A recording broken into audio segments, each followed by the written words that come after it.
เจ้าไปอยู่ไสบัดอายมีคู่ดวงใจเป็นจังใดจึงมาเห็นงามพบน้องทางนี้เต็มที่แท่น้องการดาตัวอายมีพันละอย่างแต่ว่าน้องยังเป็นสาวก้าวคำอยากบอกออกจากปากว่าหักอีหลีแต่ของประเพณีของเรามีเมียหนึ่งคนบนความลำบากยุ่งยากหัวใจสับสนอยากเอาเมียเพิ่มอีกหนึ่งคนแต่จนใจน้องมาทีหลังคนหนึ่งคือเมียคนสองก็คือน้องนางตัวอายคนกลางหาทางต้องเลือกหนึ่งคน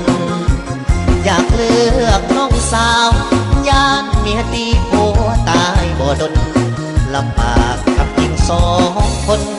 จำเป็นปล่อยนางเลือกเมียเอาจังสีลาอายว่าคบแบบน้องสาวญาติเป็นเรื่องเป็นราวน้องสาวจะได้โกรธเคืองเตือนใจตัวเองเกรงใจน้ำมีอยู่เรือนสองเอานั้นเปรียบเสมือนหักเท่าฟ้าแต่ว่าหาเมีย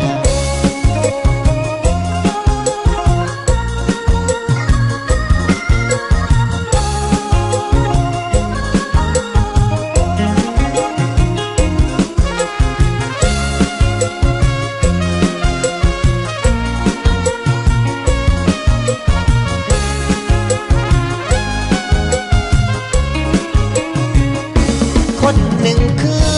เมียคนสองก็คือน้องนางตัวอายคนกลางหาทางต้องเลือกหนึ่งคนอยากเลือกน้องสาวอยากเมียตีผัวตายบ่ดนลำบากกับหญิงสองคน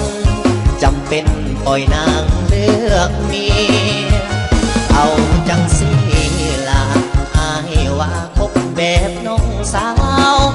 ญาติเป็นเรื่องเป็นราวน้องสาวจะได้โกรธเคืองเตือนใจตัวเองเกรงใจน้ำมีอยู่เรือน